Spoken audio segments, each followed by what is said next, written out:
Hello hi नमस्ते, आप सभी का स्वागत है लेट्स क्रैक यूपीएससी सीएससी के प्लेटफॉर्म के ऊपर। मैं हूं आपका दोस्त, आपका साथी, आपका गाइड, आपका मेंटर प्रतीक नायक। और हम लोग डिस्कस कर रहे थे तमिलनाडु बोर्ड की किताब को, जहां हम लोग गुप्ता एज के ऊपर पहुंचे थे पिछले क्लास के अंदर। इन द प्रीवियस सेशंस अगर आप हमारे साथ बने हुए हो तो हमने एंशिएंट इंडिया की शुरुआत की थी। And in this ancient Indian history we were discussing about the Gupta period sir, है ना। तो हमने पिछले क्लास के अंदर गुप्ता एज के बारे में डिस्कस किया हुआ है, where we had discussed in detail about कि कैसे 320 से लेके 550 सी तक का पीरियड है, उसमें गुप्ता पीरियड के अंदर डेवलपमेंट हुआ है। ये गुप्ता एज के अंदर हमने पिछले क्लास के अंदर डिस्कस करने की कोशिश की कि इनका राजकीय इतिहास कैसा है, कैसे इनकी पॉलिटिकल किंग्स और किंगडम्स की रोल है। इनफैक्ट हमने ये भी देखने की कोशिश की कि इनके यहां से समुद्रगुप्त, चंद्रगुप्त जैसे राजाओं की क्या इंपॉर्टेंस है। तो इन परिस्थितियों को आगे चलाते हुए आज के क्लास के अंदर हम लोग देखने की कोशिश करेंगे जो फर्दर डेवलपमेंट्स हुए हैं गुप्ता पीरियड के अंदर। प्रिसाइसली हमने पिछले क्लास के अंदर इनकी पॉलिटी के बारे में डिस्कस किया था, हमने इनके एडमिनिस्ट्रेशन के बारे में डिस्कस किया था, हमने इनकी इकोनॉमी के बारे में भी डिस्कस किया था। जहां इकोनॉमी के अंदर हमने आपको बताने की कोशिश की थी कि इनके अंदर एग्रीकल्चर का क्या डेवलपमेंट हुआ है। आज हमारा जो क्लास है उसके अंदर हम लोग देखने की कोशिश करेंगे कि गुप्ता पीरियड के अंदर जो इकोनॉमी के अंदर डेवलपमेंट हुआ है, खास करके ट्रेड एंड कॉमर्स का क्या इंपॉर्टेंट रोल है, मैन्युफैक्चरिंग का क्या रोल है, और आखिर के अंदर हम लोग देखेंगे गुप्ता आर्ट एंड कल्चर को। ये आर्ट एंड कल्चर का बेसिस हम लोग ध्यान में रखने की कोशिश करेंगे, जहां हम लोग देखने की कोशिश करेंगे कि कैसे इसको इतिहासकार कहीं कहीं गोल्डन एज के रूप में पहचानते हैं। Why certain class of historians consider the Gupta period as a golden age? Was it a golden age or not a golden age?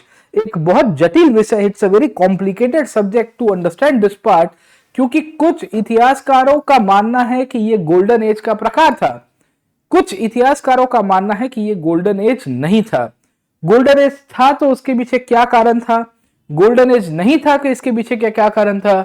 In fact culture के अंदर आर्किटेक्चर का डेवलपमेंट होना, पेंटिंग्स का डेवलपमेंट होना, लिटरेचर का डेवलपमेंट होना, sculpture का development होना, रिलीजियस एक्टिविटीज का डेवलपमेंट होना, सब कुछ इसी पीरियड के अंदर हो रहा है।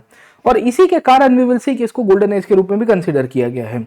तो आगे चलते हैं, पर आगे चलने से पहले अगर आप हमारे साथ इंडिया के लार्जेस्ट लर्निंग प्लेटफॉर्म अनअकैडमी पे जुड़ना चाहते हैं तो ये आपके लिए गोल्डन अपॉर्चुनिटी है।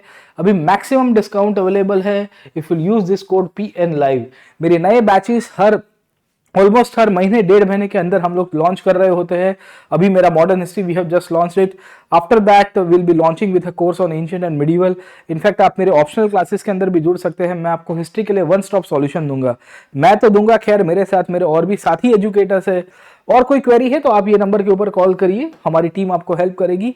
Team PN live will always be there for you, for your support and for your understanding of the civil services. कुछ भी होगी हम आपकी मदद करते रहेंगे। खैर चलते हैं आगे और समझने की कोशिश करते हैं कि गुप्ता पीरियड के अंदर किस परिस्थिति में वी विल सी कि इंडस्ट्रीज का डेवलपमेंट हुआ, गुप्ता पीरियड के अंदर किस परिस्थिति के अंदर कल्चरल का डेवलपमेंट होता है।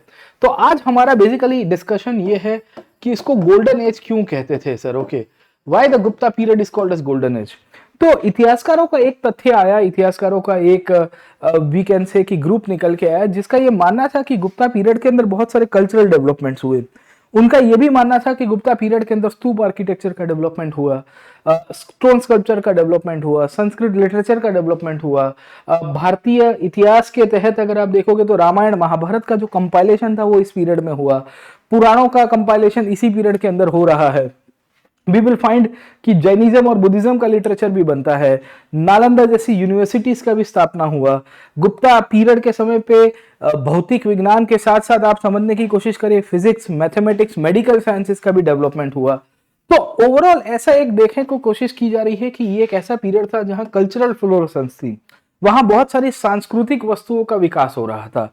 ये संस्कृति के थ्रू आज का जो मॉडर्न डे हिंदुइज्म आपको देखने को मिलता है, उनके पर्सपेक्टिव से भी ऑथर्स का एक मानना था कि भाई ये तो बहुत ही बड़ा सुवर्ण काल था, इसमें अर्थव्यवस्था का भी विकास हो रहा था, economic development was also taking place, बड़ी मात्रा के अंदर गोल्ड कॉइन्स का सर्कुलेशन भी हो रहा था। तो इसी दृष्टिकोण को ध्यान में रखते हैं, based on this perspective, based on this point of view, there were certain group of authors, there were certain group of people who said कि this is to be considered as a golden age। क्योंकि आप देखें कि universities का विकास होना कोई छोटी बात है। नालंदा जैसी यूनिवर्सिटी इसी पीरियड के अंदर निकल के आ रही है, तो इतिहासकारों का ये मानना है कि भाई यहाँ संस्कृति के दृष्टिकोण से देखोगे तो बुद्धिज्म का भी विकास हो रहा है, संस्कृति के दृष्टिकोण से देखोगे तो हिंदुइज्म का भी विकास हो रहा था, क्योंकि ये वो काल था जहां वैष्णविज्म, जहां गुप्ता राजा जो थे वैष्णव संप्रदाय से बिलोंग करते थे और इन्होंने वैष्णवाई ट्रेडिशंस को भी बड़ी मात्रा के अंदर फॉलो किया है। तो इन सब का अगर अब हम लोग परव्यू समझने की कोशिश करें, when we try to understand see and when we try to see this, okay ना, हमको डेफिनेटली मिल रहा है कि जो एरा था ये एरा को कहीं ना कहीं एक golden age point of view से एक ऐसे एरा के रूप में देखा गया जहां कोई कोई कहता है कि भाई ये तो क्लासिकल पीरियड है इंडिया के हिस्ट्री का।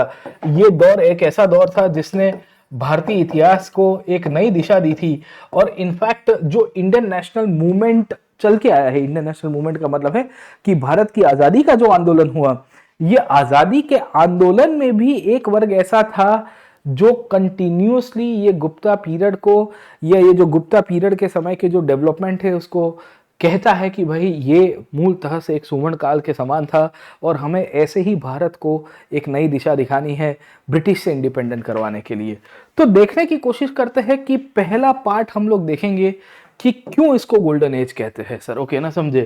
तो वाई गोल्डन एज के पॉइंट ऑफ व्यू से हम लोग समझने की कोशिश करते हैं और इतिहासकारों का एक ग्रुप है जो कह रहा है कि yes it was the golden age based on the economic development, based on the cultural development, based on the literature development, based on the architecture and the sculpture development, मूर्ति कला एवं स्थापत्य के विज्ञान को लेके, based on the development of the religious conditions as well, कि भाई धर्मों का भी उदय हो रहा है, इसमें बौद्धिज्म भी उदय हो रहा है, जैनिज्म भी उदय हो रहा है, वैष्णविज्म या हिंदुइज्म का भी डेवलपमेंट हो रहा है।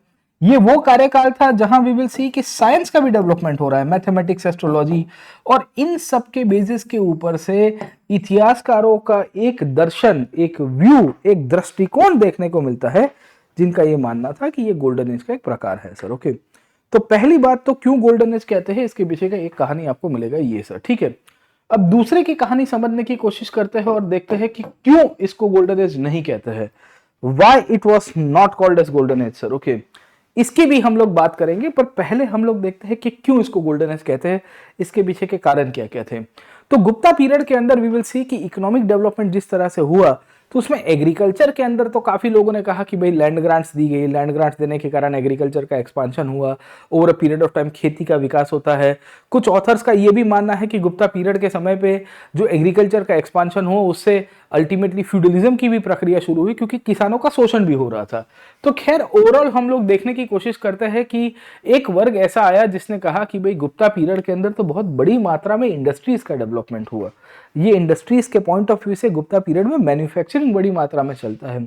आपने दिल्ली के अंदर एक पिलर को देखा होगा, ये पिलर को एट टाइम्स अगर आप देखोगे तो लौह स्तंभ के रूप में पहचानते हैं।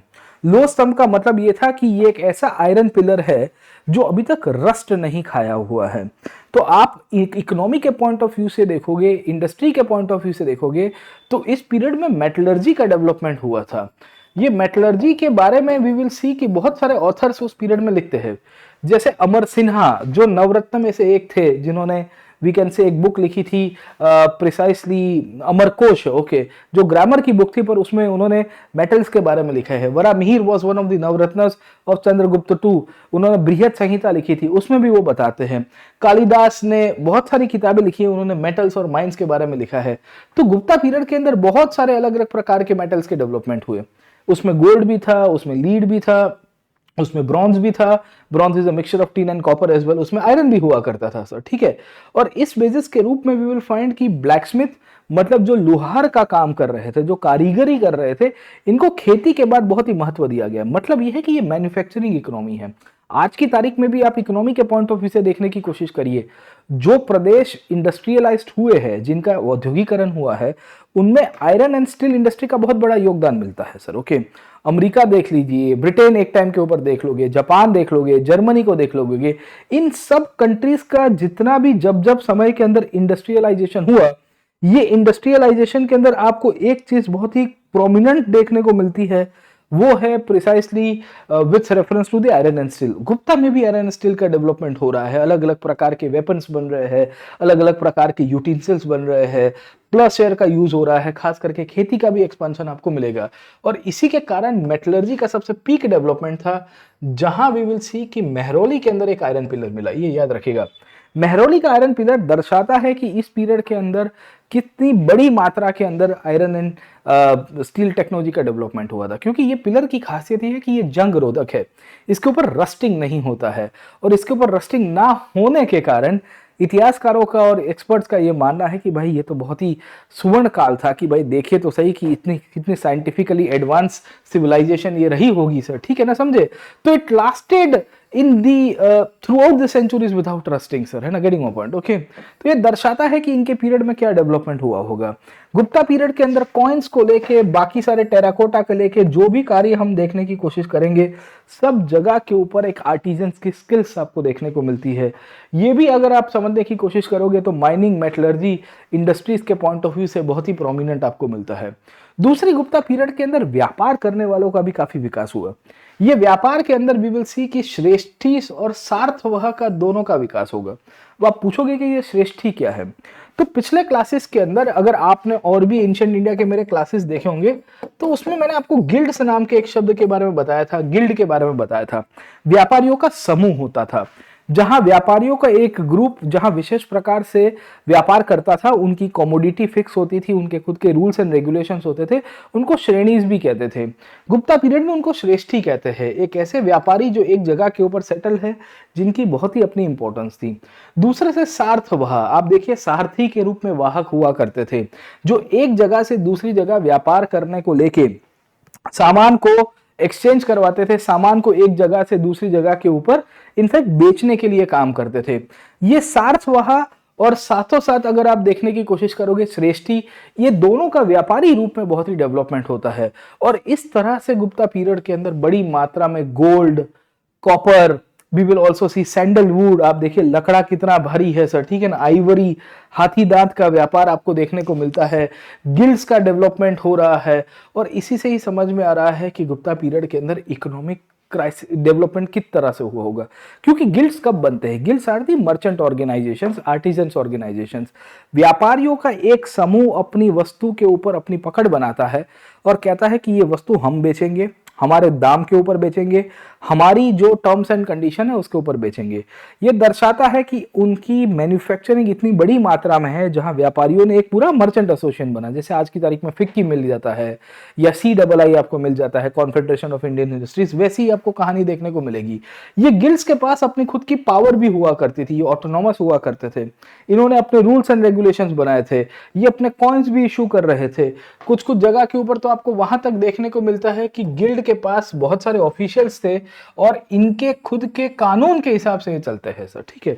तो गुप्ता पीरियड में लिटरेचर बहुत बना। ये लिटरेचर के अंदर अगर आप समझने की कोशिश करोगे तो बृहस्पति की स्मृति मिलती है, नारद की स्मृति मिलती है। इन सब ने बताया है कि गिल्ड्स बहुत ही प्रोमिनेंट थे। सामान्य रूप से हमको यहां से देखने को मिलता है कि राजा इनके ऊपर खाली नॉमिनल कंट्रोल कर रहा था और बाकी सारा कार्य जो है वो गिल्ड्स अपने हिसाब से चलाते थे। गिल्ड्स के पास पैसा बहुत था, इसके लिए गिल्ड्स बहुत सारी फिलेंथ्रोपिकल एक्टिविटीज में भी थे। मतलब एजुकेशन हो गया है, चैरिटी हो गई है, हेल्थ हो गया है, शहरों का संचालन हो गया है, management and administration of towns हो गया है। इन सब के अंदर भी आपको गिल्ड्स का रोल प्ले देखने को मिलता रहेगा सर, ठीक है।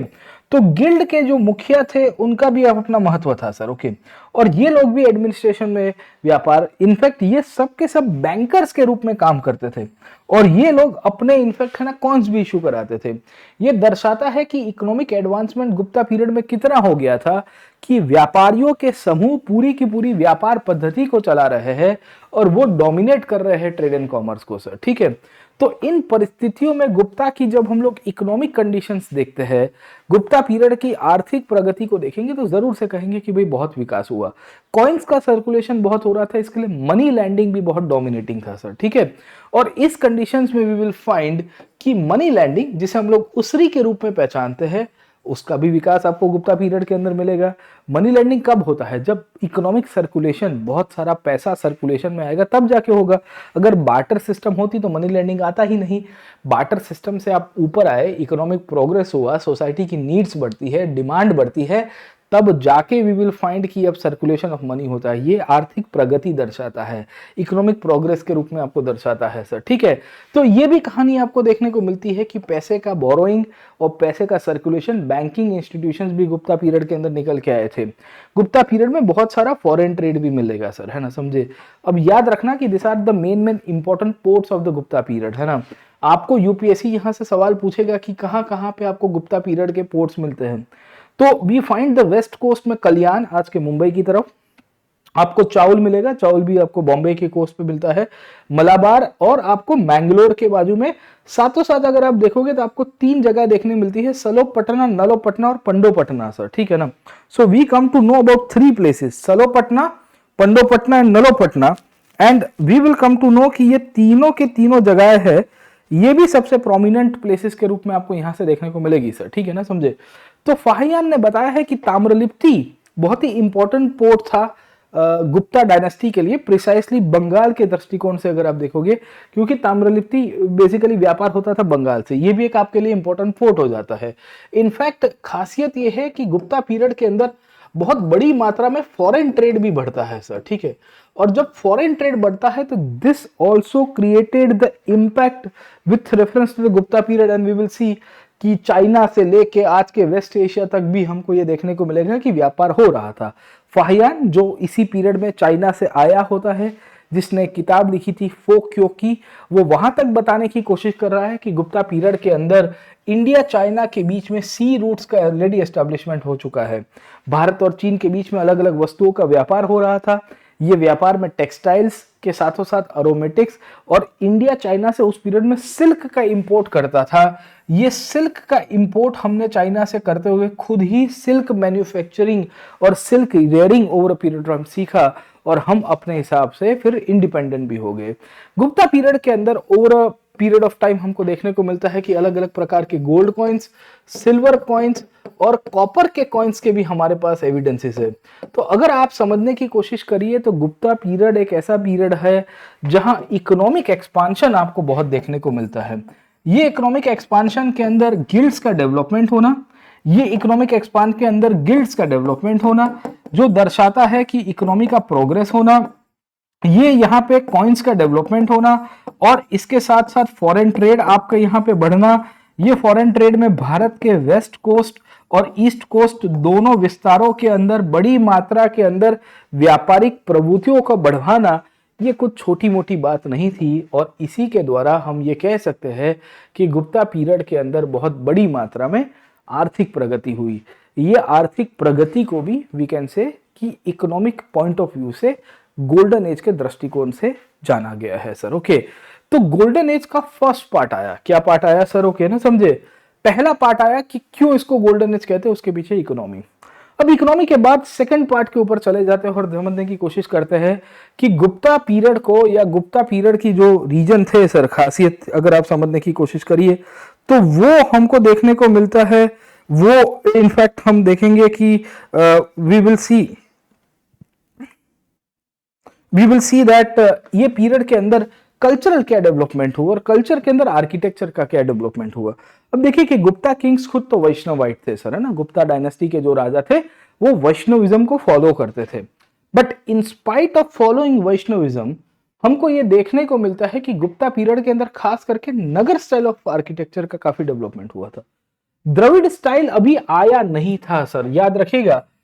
जस्ट साउथ इंडिया के अंदर वी विल सी कि डेवलपमेंट होना शुरू हो रहा था, पर अभी टाइम है, क्योंकि खास करके द्रविड़ जो है वो पल्लव पीरियड के अंदर आपको देखने को मिलता है। पल्लव गुप्ता के कंटेम्पररी नहीं रहे हैं ट्रेडिशनली सर, ओके ना, समझे। तमिलनाडु बोर्ड की बुक ये कहती है कि शायद तक नगर और द्रविड़ था।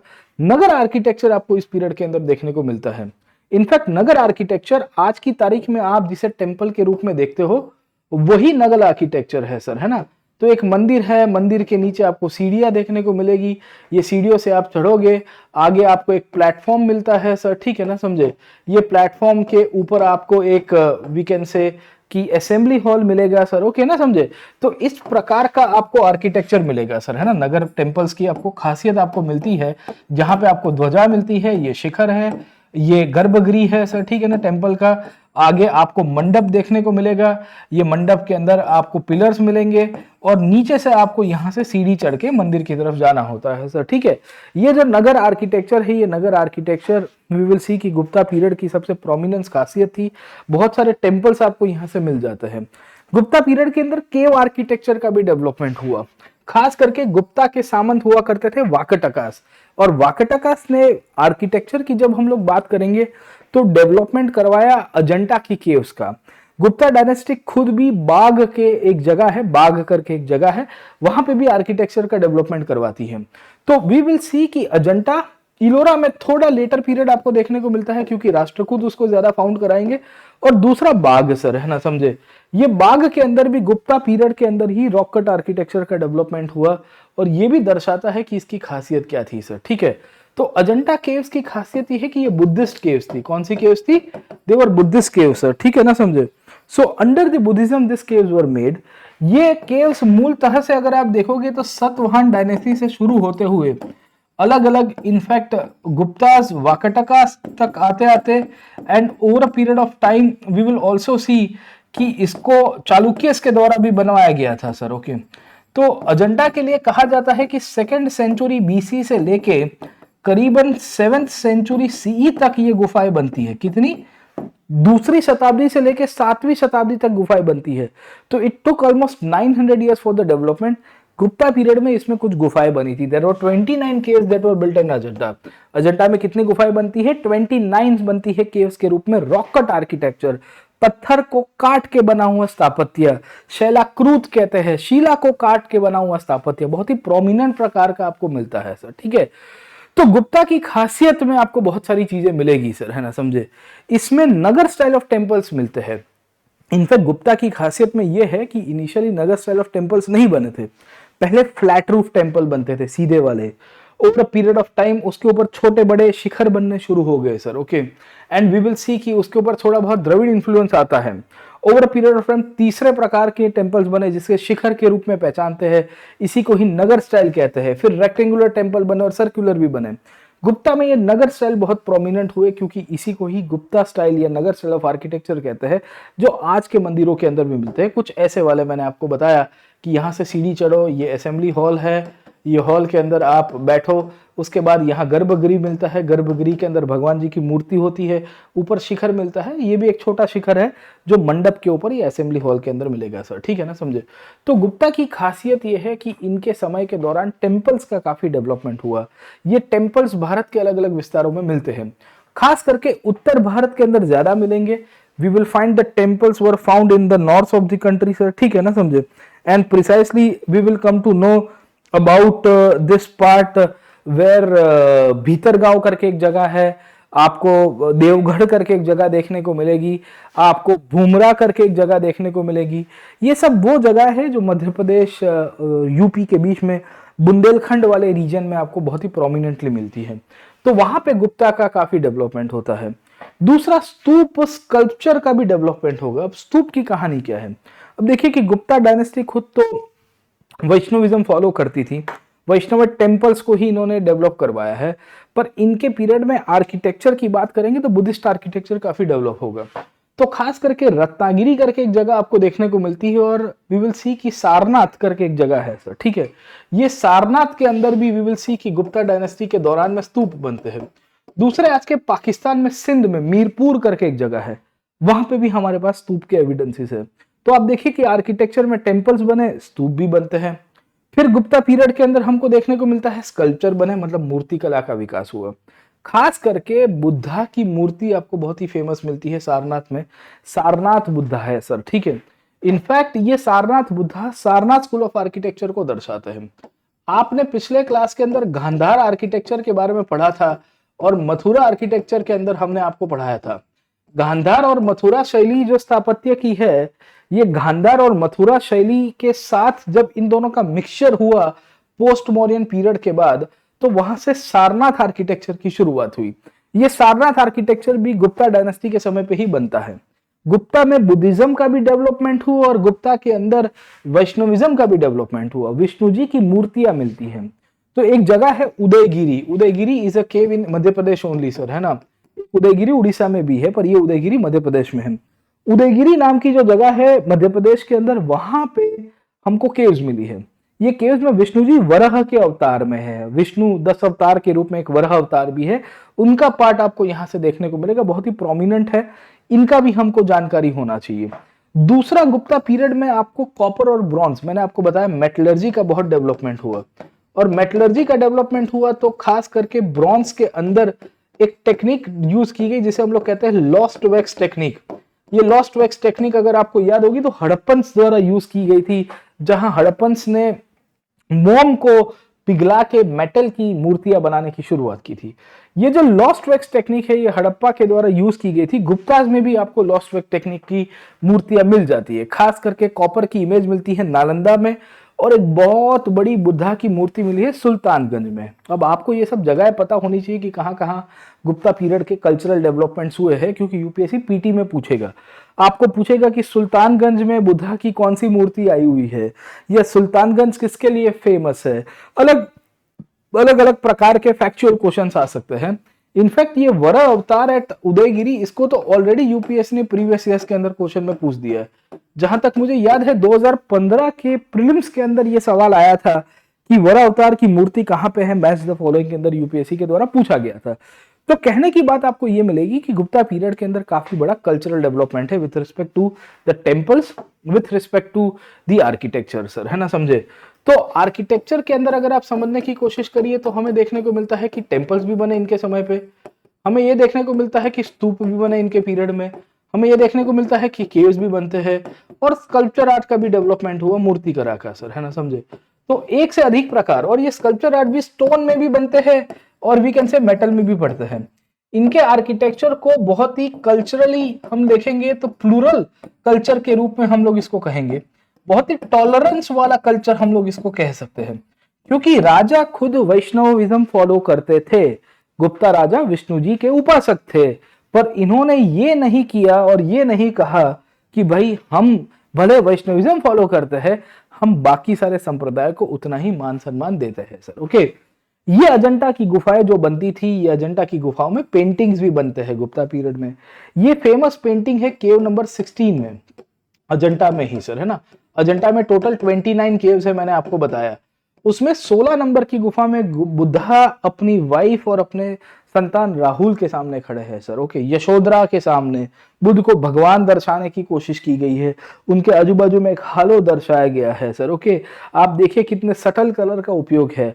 बुद्ध की हाइट देखोगे तो उसमें बहुत बड़ी दिखाने की कोशिश की गई, क्यों? क्योंकि बुद्ध को भगवान के रूप में कंसीडर किया गया है, तो भाई उनकी इमेज जो है काफी बड़ी करेंगे सर। ओके, तो गुप्ता पीरियड के समय पे वी विल सी कि काफी बड़ा पेंटिंग्स का भी डेवलपमेंट होगा। ये पेंटिंग्स में वी विल फाइंड की अलग अलग प्रकार की चित्रकला का विकास हुआ। ये चित्रकला म्यूरल पेंटिंग्स के रूप में थी, याद रखिएगा। म्यूरल पेंटिंग्स वैसे पेंटिंग होते हैं जो वॉल पेंटिंग के रूप में थे, खास करके अजंता, बाग और बादामी। बादामी तो चालुक्य डायनेस्टी का कैपिटल था, पर उसको गुप्ता पीरियड के साथ ही जोड़ दिया गया है सर, ठीक है। पर अजंता और बाग के दोनों जगह के ऊपर आपको म्यूरल पेंटिंग्स मिलेंगे। इसकी जो स्टाइल हुआ करती थी उसको फ्रेस्को आर्ट में कहते थे। क्या कहते थे? Fresco art. अब आप पूछोगे कि मास्टर ये फ्रेस्को आर्ट क्या है? फ्रेस्को आर्ट वो आर्ट है जो वेट सरफेस के ऊपर पेंट किया जाता है। तो any painting that is being done on a wet surface, है ना, गीले सरफेस के ऊपर जो पेंट करते हैं उसको फ्रेस्को आर्ट कहते हैं। गुप्ता पीरियड के अंदर we will come to know कि काफी सारे फ्रेस्को आर्ट होते हैं जहां वेट सरफेस के ऊपर मॉइस्ट प्लास्टरिंग के ऊपर पेंटिंग करने की कोशिश की जाएगी। अजंता और बाग के अंदर ये फ्रेस्को मिलता है। इनके एक डिजाइन को दूसरे नाम से भी पहचानते हैं जिसे हम लोग कहते हैं मध्य Desh school of painting sir. Okay, अब मध्य देश क्यों था? क्योंकि मध्य भारत में था। बाग मध्य प्रदेश के अंदर ही आया हुआ है और अजंता आज के महाराष्ट्र के अंदर है सर, औरंगाबाद डिस्ट्रिक्ट में आएगा सर। ओके, तो वहां से दोनों एक ही प्रकार के पेंटिंग बने। मतलब यह है कि गुप्ता पीरियड में पेंटिंग्स की कारीगरी एक ही प्रकार से एस्टैब्लिश हुई थी और वहां से ही चलती हुई कारीगरी आपको मिलेगी सर, ठीक है ना, समझे। So that is the reason it is called as the Madhya Desh school of painting, है ना, कि भाई ये मध्य भारत में भी है और इसमें एक ही प्रकार के पेंटर्स थे। स्टेट पेट्रोनेज इनको भी दिया गया था। राजा के द्वारा एक प्रकार का पेट्रोनेट दिया गया कि भाई देखिए हम तुम्हारे लिए इस प्रकार का ये कर रहे हैं सर, ठीक है ना, समझे। उसके सिवाय गुप्ता पीरियड के अंदर पॉटरी का भी काफी डेवलपमेंट हुआ, बहुत सारी मूर्तियां टेराकोटा की बनती है सर, है ना, तो क्ले की मूर्तियां है वो भी बन जाती है सर, ठीक है। पॉटरी की अपनी बहुत सारी इंपॉर्टेंस मिलती है। अब ये लोकेशंस याद रखिएगा सर, है ना, आपको पूछ सकता है कि भाई पॉटरी में कहाँ कहाँ जगह इंपॉर्टेंट है। तो अहिच्छत्र के साथ राजगीर, हस्तिनापुर और बशर, ये 4 जगह है जहां से गुप्ता पीरियड के अंदर पॉटरी मिलती है। This 4 places are actually the examples of pottery of the Gupta pottery, and we will see कि ये लाल कलर की पॉटरी थी। अब देखिए पॉटरी में ऑलरेडी बहुत बार यूपीएससी का सवाल आ चुका है, painted grey ware, northern black polish ware, या आप समझने की कोशिश करेंगे और भी अलग अलग स्टाइल्स एंड फॉर्म के पॉटरी आ सकता है। तो आपको क्लैरिटी रहनी चाहिए कि भाई पॉटरी एक इंपॉर्टेंट एस्पेक्ट है कल्चर के पॉइंट ऑफ व्यू से सर, ठीक है ना, समझे। तो इसमें रेड कलर की पॉटरी थी, रेड वेयर की, आपको फीचर्स पूछ सकता है। दूसरी, इनके यहाँ पे विष्णु, कार्तिकेय, दुर्गा और नाग वर्शिप सब कुछ अलग अलग प्रकार की मिलेगी। तो धर्म के दृष्टिकोण से देखोगे तो नाग देवता की वर्शिपिंग होने का मतलब क्या है कि यहाँ पे नाग देवताओं को भी माना गया है सर, है ना। विष्णु जी थे तो आपको शेषनाग की कहानियां तो पता ही होगी सर कि कैसे उनके ऊपर विजय प्राप्त हुआ था, तो उनको मानते थे एक दर्शन के रूप में। दुर्गा की वर्शिप हो रही है मतलब है शक्तिज्म, शाक्त संप्रदाय का उदय हुआ है और शक्ति की उपासना हो रही है, शक्ति की आराधना हो रही है, ये भी एक प्रकार है सर, ठीक है। इसी तौर के ऊपर कार्तिकेय को पूजा जा रहा है। अब कार्तिकेय किसके संतान थे? शिव जी के संतान थे सर, ठीक है। तो गणेश कार्तिकेय की पूजा होने का मतलब यह है कि शैविज्म भी था और साथों साथ वैष्णविज्म भी था। तो ये दर्शाता है कि कितनी डाइवर्सिटी ऑफ रिलीजियस थॉट था। इनके यहाँ पे जो मूर्तियां मिली है, जो अलग अलग प्रकार की टेराकोटा की मूर्तियां है, terracotta is nothing but the clay which is baked in a fire sir, है ना। तो जब आप मिट्टी को बेक करते हो, थोड़ा भट्टे में तपाते हो, तो थोड़ा कठिन हो जाता है, वो नरम नहीं रहता है, तो उसको टेराकोटा कहते हैं। ये टेराकोटा की मूर्ति आपको मिलेगी सर गुप्ता पीरियड में। तो over period of time Gupta period में आप देखिए तो टेराकोटा की मूर्तियां भी आपको देखने को मिलती है, स्कल्पचर के प्रकार के रूप में आपको पॉटरी भी मिला है, और ये सब डाइवर्सिफाइड है। तो कल्चर के दृष्टिकोण से अगर आप मुझे पूछोगे तो from the architecture and culture of so much of diversity can be seen. और इतिहासकारों ने कहा कि भाई ये कुछ और नहीं तो क्या है, ये भी गोल्डन एज का प्रकार है सर, ठीक है। अब ये गोल्डन एज के अंदर एक चौथा पॉइंट ऐड हुआ, जहां इतिहासकारों के ग्रुप ने कहा कि भाई देखिए लिटरेचर तो जरा देख लीजिए, इसको तपास के देखिए कि भाई इनका साहित्य कैसा था। कोई भी पीरियड को क्लासिकल कहने से पहले हमें यह देखना है कि वहां किस प्रकार का इंटेलेक्चुअल लिटरेचर का डेवलपमेंट हुआ था, क्योंकि अगर सामान्य साहित्य है तो उसका कोई वैल्यू नहीं है, पर क्रिएटिव आर्ट्स के रूप में literature has its own place in the society. आज की तारीख में भी आप देखिए कि समाज के अंदर जो साहित्यकार है उनकी एक अलग से एक एस्टेब्लिशमेंट है। गुप्ता पीरियड के अंदर भी हमको ये देखने को मिलता है कि अलग अलग प्रकार का लिटरेचर बनता है सर, ठीक है ना, समझे। अब गुप्ता पीरियड में लिटरेचर की कहानी क्या है सर, है ना, what has been the story of the Gupta literature sir, ठीक है।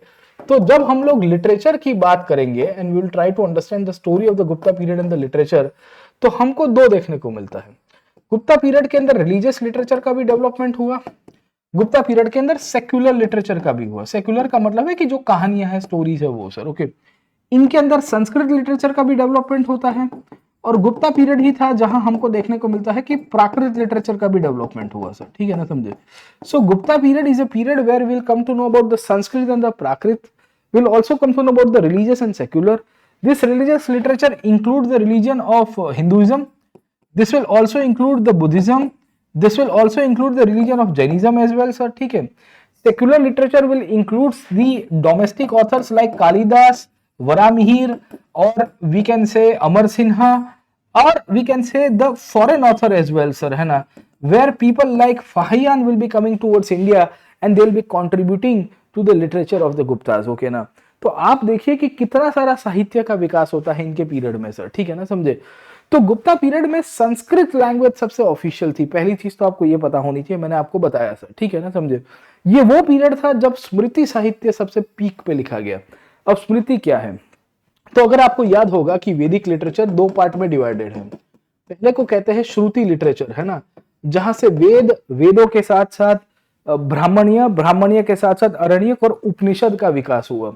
ये श्रुति के बाद वी विल फाइंड कि एक और ट्रेडिशन देखने को मिलता है जिसे हम लोग कहते हैं स्मृति लिटरेचर। स्मृति बेसिकली डिराइव्ड लिटरेचर है वैदिक साहित्य का, जिसमें वेदांग वेदों के अंगों का निर्माण हुआ। इसी में ही आप देखोगे पुराणों का निर्माण हुआ। इसी के अंदर आपको दर्शन शास्त्र का विकास होता है, इंडियन फिलोसफी का, और यहां से ही उपवेद आए। गुप्ता पीरियड में पुराण, रामायण, महाभारत आदि महाकाव्यों और इतिहास का भी ग्रंथ लेखन होता है। धर्मशास्त्रों का भी विकास हुआ। धर्मशास्त्र का मतलब ये होता है कि धर्म की कैसे हमको फॉलो करनी है, हमारी ड्यूटीज क्या है, एक सोसाइटी में व्यक्ति के रूप में हमें क्या पालन करना है। धर्मशास्त्र वर कंपाइल्ड बाय मल्टीपल ऑथर, जैसे नारद, जैसे मनु, जैसे बृहस्मृति। आप देखोगे तो बहुत सारे ऐसे व्यक्तित्व मिलेंगे जिनका कंट्रीब्यूशन भी हमको यहाँ से मिलेगा। अब गुप्ता पीरियड में बहुत सारे ऑथर्स आपको मिलते हैं जिन्होंने संस्कृत लिटरेचर में कंट्रीब्यूशन किया। अब जैसे देखोगे अष्टध्यायी करके आपको एक बुक देखने को मिलती है। Ashtadhyayi basically we will see कि पनिनी के द्वारा लिखी गई थी।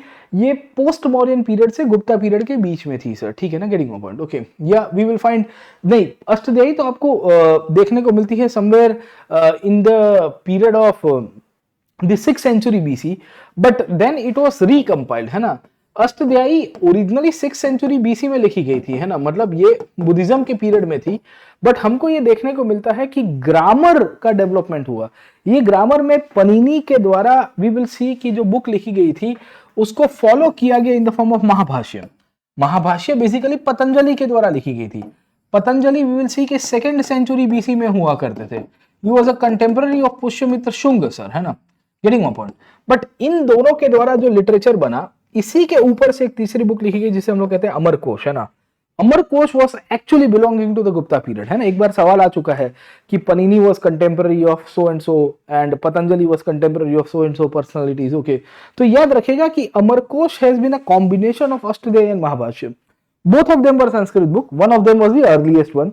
Mahabhashya was a commentary on Ashtadhyayi and later on the Amarkosh was compiled sir, okay. तो the compilation of Amarkosh is very significant क्योंकि it borrows the traditions of ancient India as well, okay. We will also find कि इस period के अंदर Sanskrit grammar के अंदर एक और किताब लिखी गई है जिसका नाम है चंद्र व्याकरण, है ना, या चंद्र व्याकरणम। ये चंद्र व्याकरणम बेसिकली अगर आप समझने की कोशिश करिए कि एक बोधि स्कॉलर के द्वारा लिखा गया था सर, है ना, जिनका नाम था चंद्रोगमिया। ये चंद्रोगमिया बंगाल से बिलोंग करते थे। तो हमें देखने को मिलता है कि संस्कृत लिटरेचर का बहुत डेवलपमेंट हुआ।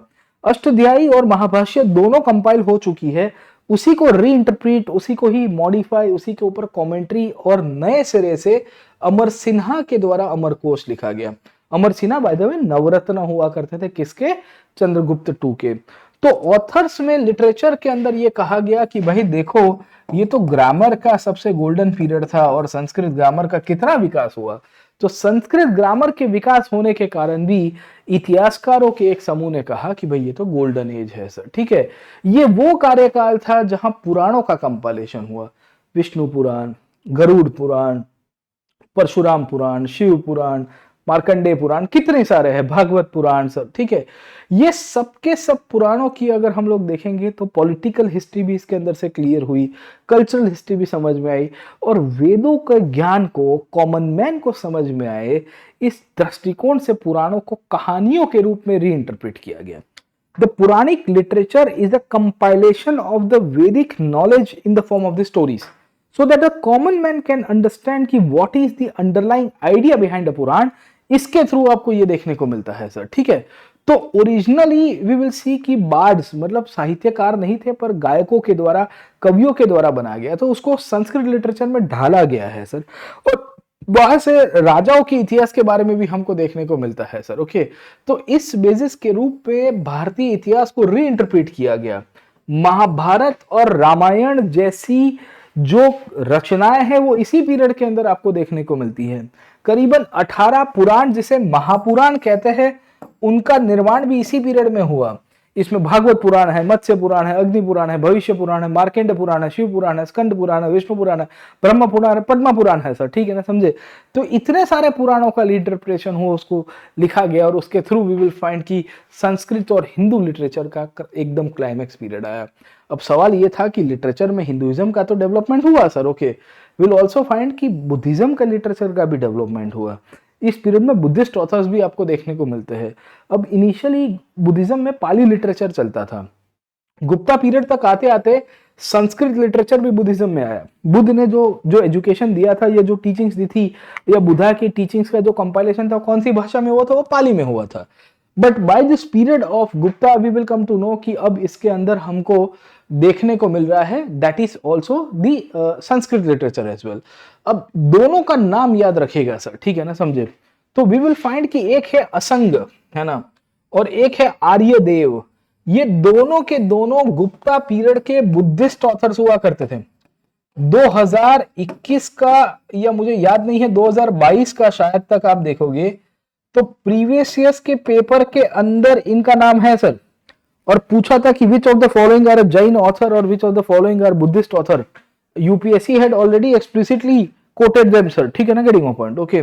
वासुबंधु करके एक स्कॉलर हुआ करते थे बुद्धिस्ट फिलॉसफी पे और बुद्धिस्ट लॉजिक पे काम, वो भी इसी पीरियड के अंदर बिलोंग कर रहे थे। वासुबंधु के एक डिसाइपल थे जिनका नाम था दिग्नाग, ये भी इसी पीरियड के अंदर बिलोंग कर रहे थे। तो गुप्ता पीरियड के अंदर बुद्धिस्ट लिटरेचर का भी काफी ग्रोथ हुआ, साथों साथ जैनिज्म का भी ग्रोथ होता है। अब आप पूछोगे कि सर जैनिज्म का ग्रोथ कैसे हुआ सर? ठीक है, तो जैनिज्म के अंदर बहुत सारे फिरके पड़ गए थे, संप्रदाय पड़ गए थे, और गुजरात में खास करके अगर आप देखोगे तो जैनिज्म काफी एक्टिव था। तो इस पीरियड के अंदर बहुत सारे संस्कृत लिटरेचर का डेवलपमेंट हुआ जैनिज्म में। इनिशियली जैनिज्म में प्राकृत भाषा चलती थी, पर गुप्ता पीरियड तक आते आते Sanskrit became the language of the Jain literature as well. अब हमको ये देखने को मिलता है कि जैनिज्म में हिंदुज्म का इन्फ्लुएंस बहुत मिलता है। ये हिंदुज्म के अंदर प्रिसाइसली अगर आप देखोगे तो हमको देखने को मिलेगा कि रामायण को जैनिज्म में रीइंटरप्रेट किया गया और कहा गया कि राम खुद जैनी थे, उन्होंने अहिंसा का फॉलो किया, इसके लिए रावण का वध राम भगवान की जगह किसने किया? कि लक्ष्मण ने किया। तो एक ऑथर थे जिनका नाम था विमल सेन, या विमल सेन, है ना, इन्होंने रामायण को रीइंटरप्रेट किया था। इसको पौमचर्यु कहते थे। क्या कहते थे? पौमचर्यु सर, है ना। Paumachariya is actually the book of Ramayana only, but it is seen from the Jainism point of view. ये पूछेगा आपको सर, है ना, कौन थे? विमल जीन या विमल सेन करके एक ऑथर हुआ करते थे। इसी तौर के ऊपर आपको दिवाकर देखने को मिलेंगे सर, है ना। ये भी एक फिलोसफर से जैन दार्शनिक के रूप में, सिद्धसेन दिवाकर, इन्होंने भी जैनिज्म के अंदर कंट्रीब्यूट किया। तो देखिए कि जैनों के अंदर भी साहित्य बन रहा है। ये वो कार्यकाल था जहां हिंदुइज्म, बुद्धिज्म एंड जैनिज्म सबके अंदर डेवलपमेंट हुआ। तो किसी ने कहा कि भाई गुप्ता पीरियड का लिटरेचर देखो तो सही, क्या पीक के ऊपर जा रहा है, क्या बढ़िया जा रहा है सर, ठीक है। अब जब ये धार्मिक लिटरेचर चल रहा था तब सेक्युलर लिटरेचर का भी ग्रोथ हुआ सर, है ना। अब आप पूछोगे कि सर सेक्युलर लिटरेचर कौन सा था? तो Kalidas, Varahamihira, over a period of time we will come to know Buddhagupta, है ना। ऐसे बहुत सारे आपको स्कॉलर्स मिलते हैं, आर्यभट्ट, ये सब इसी पीरियड में हुआ करते थे। तो इन्होंने सेक्युलर लिटरेचर लिखा, जो धर्म से आधारित ना लिखते हुए इन्होंने अपने हिसाब से कंट्रीब्यूट किया सर, ठीक है ना, समझे। तो अंडर दी सेक्युलर लिटरेचर पहले तो समुद्रगुप्त खुद मिलता है। समुद्रगुप्त खुद अपने आप को कविराज कहता है। समुद्रगुप्त कहता है कि भाई मेरे को भी साहित्य आता है। कौन कहता है सर? ओके। और उन्होंने काफी कपलेट्स लिखे थे संस्कृत भाषा में। हरिसेन का नाम सुना होगा। Harisena was a court poet of Samudragupta, वो भी सेक्युलर लिटरेचर का पार्ट थे सर, ठीक है। कालिदास, अमरसिन्हा, विशाखदत्त, धन्वंतरी, ये सब के सब ऑथर्स से in the court of Chandragupta two, and they had contributed in different parts of the literature. जैसे कालिदास ने तो संस्कृत लिटरेचर में पीक लेके गए सर, ओके। अमरसिन्हा संस्कृत ग्रामर के ऊपर आए। विशाखदत्त ने किताब लिखी थी मूद्र राक्षस, जो मौर्यस के बारे में बताती है। और देवी चंद्रगुप्तम सर, है ना। वी विल फाइंड कि धन्वंतरी आयुर्वेद के भगवान कहते हैं। इन्होंने आयुर्वेद के ऊपर जो ट्रीटिस लिखी थी, आज की तारीख के अंदर भी उनकी टीचिंग्स और उनकी आइडियोलॉजी को मानते हैं। तो एक फिलॉसफी पे लिखते हैं, एक दर्शन पे लिखते हैं, ग्रामर के रूप में, एक कहानी पे लिखते हैं और एक मेडिकल पे लिखते हैं। तो आप समझिए कि किस किस प्रकार का लिटरेचर लिखा गया है। देवी शकुंतलम, विक्रम सूर्यम, मालविका अग्निमित्रम। अग्निमित्र करके शुंग डायनेस्टी का राजा था, जिनकी एक कहानी वी विल सी की देखने को मिलती है with this lady called as Malavika. उनकी अफेयर को लेके और उनकी लव स्टोरी को लेके कालिदास ने 500 साल के बाद उनको लिखा है मालविका अग्निमित्रम में सर, ठीक है। इस पीरियड में विशाखदत्त थे जिन्होंने मूद्र राक्षस लिखा। देवी चंद्रगुप्तम लिखा sir. Devi Chandraguptam was the story on the Dhruv Devi sir, ठीक है ना, समझे। वैसे ही अगर आप देखोगे शूद्रक थे, बहुत ही फेमस ऑथर थे, मृच्छकटिकम लिखते। दूत गतोत्कच नाटक का एक प्रकार आपको देखने को मिलता है। तो इस पीरियड में हमको देखने को मिलता है कि संस्कृत का भी डेवलपमेंट हुआ। इनफैक्ट इस पीरियड में प्राकृत का भी डेवलपमेंट आपको मिलेगा। तो आप पूछोगे कि मास्टर प्राकृत कहाँ से आया, तो सामान्य रूप से जितने भी नाटक होते थे या जितने भी कॉमन मैन की लाइफ को डिपिक्ट किया गया है, इसमें हमको पता चलता है कि जो इलीट क्लास था सोसाइटी का, राजा होगा, ब्राह्मण होगा, ऊपर के जो सोसाइटी के लोग थे सर, ओके, वो संस्कृत में बोलते थे। पर जो कॉमन मैन की व्याख्याएं है, कॉमन मैन की जो टीचिंग्स है, इसके थ्रू हमको देखने को मिलता है कि ये प्राकृत में बात करेंगे। तो गुप्ता पीरियड में विदेशी लोग भी आके कंट्रीब्यूट करते हैं। गुप्ता पीरियड के अंदर प्राकृत लैंग्वेज का भी डेवलपमेंट हुआ। ये प्राकृत रजवाड़ों के बाहर होगा, राजा के किंगडम के अंडर नहीं, पर कॉमन मैन के द्वारा लिखा जाएगा। ये प्राकृत के अलग अलग वेरिएशंस निकल के, जैसे भाषा एक है पर बोली अलग अलग होती है। हिंदी में आप देखोगे तो अवधी बोली जाती है, खड़ी बोली बोली जाती है, मगही बोली जाती है सर, ठीक है। So with in Hindi different different dialects, बोलियां होती हैं। प्राकृत के अंदर आज से करीबन 1500 साल पहले अलग अलग बोलियां थी। जैसे एक थी महाराष्ट्री प्राकृत, जो महाराष्ट्र में बोली जाती थी। उसी तौर के ऊपर अगर आप देखोगे, आपको मगधी बोलने को मिलेगी, आपको अवध वाले रीजन्स के अंदर देखने को मिलती है, मथुरा में शौरशेनी मिलती है। This are all the variations we will see, कि जो प्राकृत के रूप में, इसके बोली के रूप में आपको मिलते हैं। तो गुप्ता पीरियड में सब कुछ डेवलपमेंट हुआ। If you see this whole part of Gupta, nothing will be left untouched. In fact Gupta period ये पीरियड था जहां साइंस एंड टेक, विज्ञान का भी विकास हो रहा है। हमको देखने को मिलता है कि गुप्ता पीरियड के अंदर वी विल फाइंड कि एस्ट्रोनॉमी का डेवलपमेंट हो रहा है। आर्यभट्ट करके एक ऑथर थे, किताब लिखते हैं सूर्य सिद्धांत, आर्यभट्टियम, पंच सिद्धांतिका, बताने की कोशिश करेंगे कि भाई किस तरह से वी विल सी कि साइंस का और विज्ञान का डेवलपमेंट होता है। ही वॉज दी वन जिन्होंने बताया है कि सोलर एक्लिप्स का कारण क्या है, ल्यूनर एक्लिप्स का कारण क्या है। जीरो की डिस्कवरी उनके समय पे होती है। हमको देखने को मिलता है कि वरमहीर ने किताब लिखी बृहत संहिता, जो एक एनसाइक्लोपीडिया के रूप में थी, दैट इंक्लूडेड्स एवरीथिंग सर, ठीक है ना, समझे। वरमहीर के द्वारा ही पंच सिद्धांतिका भी लिखी गई, जहां पे इन्होंने 5 अलग अलग एस्ट्रोनॉमी की शाखाओं को आइडेंटिफाई किया, प्लैनेटरी सिस्टम्स के बारे में बताया, और बताया कि भाई कैसे प्लैनेट्स का मोशन होता है, कहां कहां की इनकी लोकेशन है, बृहस्पति का कहां लोकेशन है, मंगल का कहां लोकेशन है, every planet they have talked about. Shani के बारे में उन्होंने बताया है। तो आप देखिए कि एक से एक ऑथर्स आपको मिलेंगे।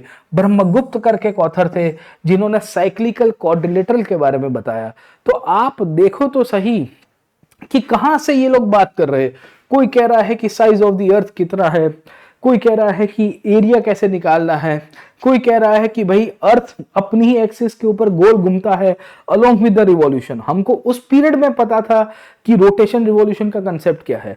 हमको यह भी पता था कि the earth is spherical in nature, whereas दुनिया को मानना था कि earth is flat in nature sir, okay. तो आप समझने की कोशिश करिए कि भूमिति, त्रिकोणमिति, साथों साथ बीज गणित का विकास हो चुका था, algebra, arithmetic, geography, everything was being developed at that time. और इसी बेसिस के रूप में क्वाड्रिलेटरल से लेके मैथमेटिकल डेवलपमेंट, पाई का डेवलपमेंट, जीरो का डेवलपमेंट सब हो चुका था सर, ओके। और आर्यभट्ट साहब का तो कंट्रीब्यूशन ही ये है कि had contributed to the zero sir, है ना, समझे। आपको लगता है पर बहुत वैल्यू है पाई का विकास सर, है ना। आज जो आप 3.14 आप पढ़ते हो सर, ठीक है ना, ये पाई का विकास भी इस पीरियड के अंदर हो चुका है। तो आप देखोगे तो बहुत डेवलपमेंट था। ये वो डेवलपमेंट था जहां मेडिकल साइंस का भी विकास हुआ। मैंने आपको बताया कि धन्वंतरी करके जो ऑथर हुआ करते थे, ये धन्वंतरी साहब के द्वारा वी विल सी कि मेडिकल विज्ञान का भी विकास किया गया। इनफैक्ट इन्होंने आयुर्वेद के ऊपर किताब लिखी। हमको ये भी देखने को मिलता है कि वरमहीर ने केमिस्ट्री और मेटलर्जी साइंस के ऊपर भी बताने की कोशिश की थी।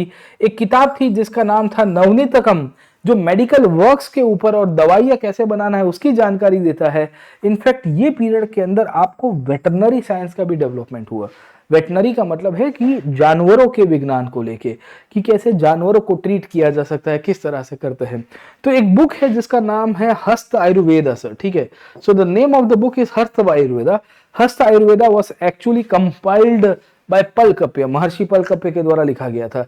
इनफैक्ट ये वो पीरियड है जब सुश्रुत भी हो चुके हैं, और सुश्रुत ने सर्जरी को लेके इनफैक्ट चीजों को बताया था। तो ओवरऑल हमको ये देखने को मिल रहा है कि गुप्ता पीरियड के समय पे वी विल सी कि मेडिकल साइंस और वी विल सी कि सेक्युलर में साइंटिफिक लिटरेचर का भी डेवलपमेंट हो रहा है। और एक से अधिक ऑथर आपको साइंटिस्ट के रूप में भी आपको मिलेंगे। तो आप मुझे समझने की कोशिश करिए कि जब हम लोग गुप्ता पीरियड को देखते हैं कि विज्ञान, गणित, धर्म, स्थापत्य, साहित्य, संस्कृति और इकोनॉमी सब का डेवलपमेंट हो चुका है। अब इन सब के आधार के ऊपर हिस्टोरियंस का एक ग्रुप कहता है कि इसको गोल्डन एज क्यों कहते हैं। इसमें नालंदा जैसी यूनिवर्सिटी भी आपको देखने को मिलेगी सर, ठीक है। नालंदा यूनिवर्सिटी भी इसी के साथ जुड़ा हुआ है। अब दूसरा एक हिस्टोरियन का ग्रुप आया, बोले no, it was not a golden age. बोले क्यों?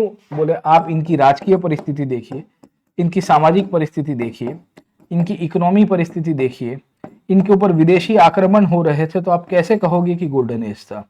अब ऐसा क्यों कहा गया है कि गोल्डन एज नहीं था? 5 मिनट इसकी भी चर्चा करते फिर क्लास को खत्म करेंगे। गोल्डन एज नहीं था, इसके पीछे बहुत सारे कारण बोले गए। सबसे पहले कहा गया राजकीय कारण। कहा गया कि ये वो पीरियड है जहां फ्रेगमेंटेशन हुआ, गुप्ता साम्राज्य टूटने की कगार के ऊपर आ चुका है, विदेशी आक्रमण हो रहा है, हुण डायनेस्टी के राजाओं ने इनके ऊपर आक्रमण किया। सामाजिक रूप से अगर आप समझने की कोशिश करिए कि स्त्रियों की दशा खराब हो रही है, वर्ण व्यवस्था जटिल हो चुकी थी, वर्ण आधारित जाति का भी उदय हो चुका था, और जातीय रूप से आप देखोगे भेदभाव भी मिलेगा।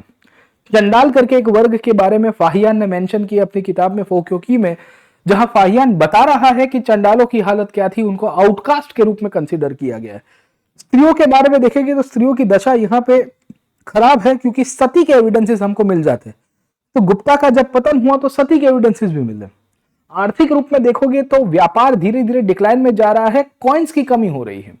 गोल्ड कॉइन्स इनिशियली बहुत बड़ी मात्रा में मिल रहे थे, पर अब गोल्ड कॉइन्स की कमी हो गई, और गोल्ड कॉइन्स का जो खपत और उपयोग था वो भी कम हो रहा था। जमीन आधारित अर्थव्यवस्था का विकास हुआ, और सामंतवाद, जैसे फ्यूडलिज्म कहते हैं अंग्रेजी में, उसका डेवलपमेंट हुआ। ये वो परिस्थिति थी जहां किसानों का शोषण बढ़ रहा है, क्योंकि किसानों को सामंती प्रक्रिया के तहत बांध के रखा गया।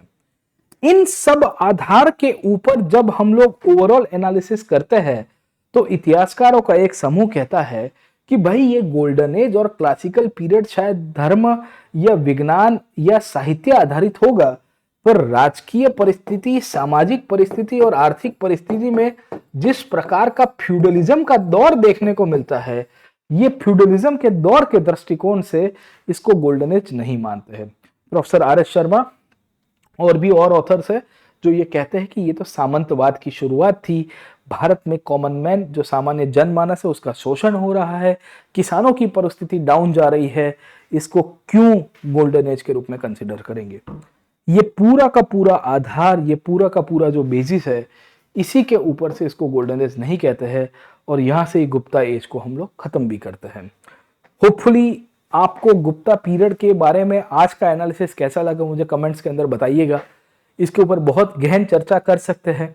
आप हमारे लाइव क्लास के अंदर आइए, मैं आपको अभी भी कहता हूं कि आपको बहुत ही कंप्लीट कॉम्प्रिहेंसिव एनालिसिस मिलेगा।